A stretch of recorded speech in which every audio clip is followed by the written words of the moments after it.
Moi moche et méchant est mort. Les Mignons vous connaissez, ça fait sûrement partie de votre enfance. Mais si vous suivez la saga et que vous avez vu le 4ème film par exemple, vous avez sûrement remarqué que la qualité n'est plus au rendez-vous. Et si vous vous demandez pourquoi, eh bien je vais vous expliquer dans cette vidéo pourquoi Moi moche et méchant est devenu nul. Mais bon, avant ça, il faut que je vous explique pourquoi c'était bien. Bon alors le premier Moi moche et méchant parle de Gru, un méchant qui vit dans un monde où la méchanceté est une véritable économie, et alors qu'un certain Vector a volé une pyramide, Gru veut le concurrencer en volant la lune. Mais pour ça, il a besoin du piston réducteur que Vector lui a volé. Il va donc adopter 3 petites filles du nom de Edith, Agnès et Margot, afin de faire diversion et voler le piston réducteur, mais il s'attache de plus en plus à ses petites filles. Et alors qu'il était un homme méchant, grincheux et isolé des autres, ce que montre très bien sa maison dans un style gothique qui contraste avec les maisons typiquement américaines, ses petites filles donnent le sourire à Gru et carrément le rendent heureux, mais comme le lui dit le professeur Nefario, elle le distrait et donc il se sépare d'elle. Et au lieu d'aller à la représentation de danse des 3 filles, il part pour la lune et vole la lune. Gru a réussi, il a réalisé son rêve, mais pourquoi voulait-il voler la lune? Eh bien pour prouver aux autres qu'il n'était pas un loser, pour le prouver aux autres méchants et à sa mère. Et il pensait que c'était ça qui le rendrait heureux, accomplir quelque chose de grand pour prouver qu'il n'est plus un loser. Mais lorsqu'il voit le billet du spectacle de danse, il se rend compte de son erreur. Ses filles l'avaient rendu heureux, bien plus que de voler la lune qu'il oublie rapidement. Et après plusieurs péripéties où Vector vole la lune qui finit par reprendre sa taille normale, Gru retrouve ses filles et devient un père de famille. Mais du coup, c'est quoi la morale de cette histoire? La réussite personnelle ne nous rendra pas heureux si en contrepartie on abandonne ceux qui nous sont chers. Et c'est la morale que Gru a apprise. En fait, le centre du film et même le plus grand intérêt pour moi du film, c'est l'évolution de Gru. Mais bon, en vrai, c'est pas que ça qui a rendu le film célèbre, c'est évidemment aussi les Mignons. Ces petites créatures jaunes qui ont un potentiel comique énorme qui a beaucoup été utilisé dans les films. Et ce qui fait la force des Mignons, c'est leur humour purement visuel et donc universel, où les Mignons font des trucs totalement débiles ou sont maltraités, et c'est ce qu'on appelle le slapstick. Une forme de comédie fondée sur les gags corporels, les chutes, les baffes et les situations absurdes. On a d'ailleurs des scènes dans Moi moche et méchant qui sont dédiées aux Mignons et qui n'ont aucun autre intérêt à part faire rire. Les Mignons vont donc rapidement devenir des trous noirs à aspirer l'argent des parents et surtout les mascottes de Illumination, le studio dont le premier film est Moi moche et méchant, ce qui les a propulsés et a fait du studio un concurrent à Disney, DreamWorks ou Pixar. Mais bon, forcément à Hollywood, quand un film marche bien et qu'on veut vendre des peluches mignons, on fait des suites. C'est pour ça qu'en 2013 sort Moi moche et méchant 2, cette fois-ci Gru est embarqué dans une histoire d'agent secret, afin d'arrêter un méchant qui veut dominer le monde. C'est donc un film d'espionnage très classique qui embrasse tous les codes avec l'agence secrète, le héros qui tombe amoureux, les gadgets high-tech et le grand méchant charismatique dans sa base secrète. Et puis on a aussi des références à James Bond. Mais du coup le film est beaucoup moins original que son prédécesseur et ne fait qu'appliquer un scénario de film d'espionnage qu'on a déjà vu 1000 fois, avec des éléments secondaires comme l'histoire d'amour avec Margot qui n'apporte rien à l'histoire ou à l'évolution d'un personnage, et il y a aussi de nouveau des scènes dédiées aux Mignons qui servent à rien. Mais comme dans le premier film, toutes ces scènes, même l'histoire avec Margot, apportent de l'humour qui personnellement me fait rire. Tant qu'à Gru, on apprend lors d'un flashback qu'il était amoureux d'une fille de son école et il s'est pris un râteau, même un coup de poing de Saitama ça fait moins mal. Ce qui l'a traumatisé et du coup il a peur des femmes et on a l'histoire un peu cliché où il tombe amoureux de quelqu'un, n'ose pas lui dire et c'est au dernier moment qu'il l'avoue. Mais bon, même si la fin du film n'a pas de message comme le premier, on est quand même content pour Gru qui a enfin trouvé le grand amour, Lucie. Et puis le film peut être assez touchant en abordant des thèmes comme les familles monoparentales, surtout avec la scène où Agnès révise un poème pour sa maman qu'elle va réciter à l'école et elle dit qu'elle peut pas faire ça parce que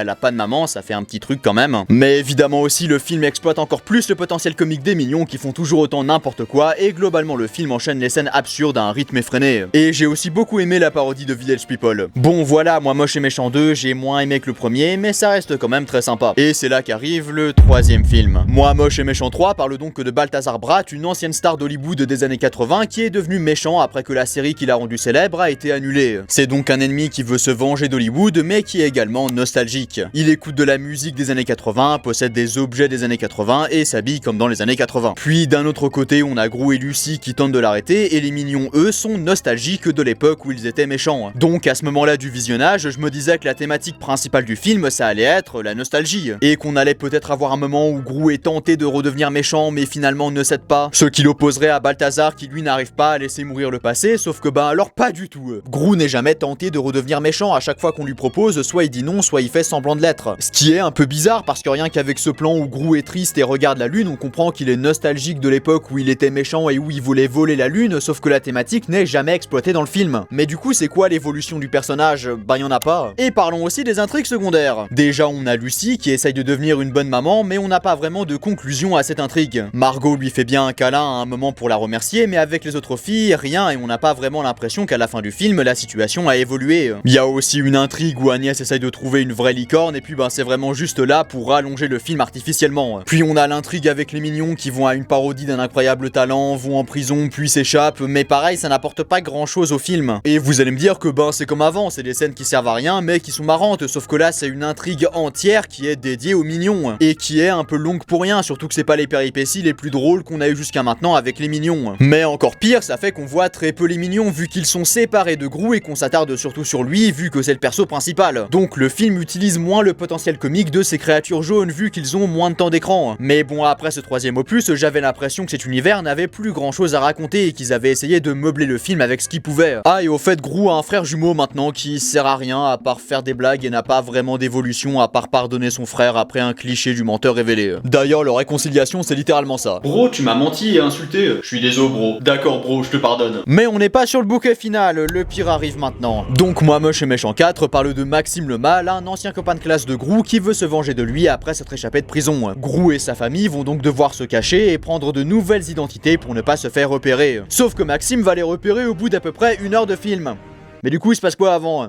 Plein d'intrigues secondaires qui servent à rien. Edith et Agnès qui vont au judo, Lucie qui devient coiffeuse, rate la coupe d'une cliente et se fait courser par elle dans un supermarché, une petite fille qui fait du chantage à Gru pour aller voler un animal, et cette intrigue sert uniquement à justifier le fait que Maxime retrouve la famille. En plus le climax est hyper décevant, surtout qu'on te montre que Maxime a une armée de cafards à sa disposition qu'il utilise jamais pendant le final. Et puis on a l'évolution du nouveau fils de Gru qui au début n'aime pas son père et qui à la fin le sauve, et c'est ultra artificiel, on comprend même pas comment ça se fait que maintenant il l'aime. Et puis il y a aussi des mignons qui deviennent des méga mignons et qui servent à rien à part faire des blagues. Et comme pour le troisième film, quelques petites scènes par-ci par-là qui servent à rien mais qui sont marrantes, ça peut passer, mais une intrigue secondaire entière qui fait pas avancer l'histoire et qui sert juste à faire des blagues, c'est ennuyant un peu. Et en vrai, tout le film est ennuyant, l'intrigue principale n'avance jamais et le film fait du surplace, tout comme cette saga en fait. Cette saga ne sait plus quoi raconter parce que tu veux raconter quoi de plus? Le premier film avait un concept, l'histoire d'un homme méchant, aigri et malheureux qui devient heureux, jovial et gentil grâce à l'apparition de 3 petites filles dans sa vie. Sauf que la question qui aurait dû se poser dès le début, c'est comment continuer cette histoire. Gru a fini son évolution, qu'est-ce que tu veux raconter de plus avec lui? Alors le deuxième film s'en est plutôt bien sorti en rendant Gru encore plus heureux vu qu'à la fin il trouve le grand amour. Et dès le début, l'absence d'une maman est montrée comme un manque, donc il y a clairement un avant et un après Moi Moche et Méchant 2 dans la vie de Gru et sa famille. Mais le troisième et surtout le quatrième film font du surplace, et si les personnages n'évoluent plus, pourquoi est-ce qu'on aurait encore envie de les suivre?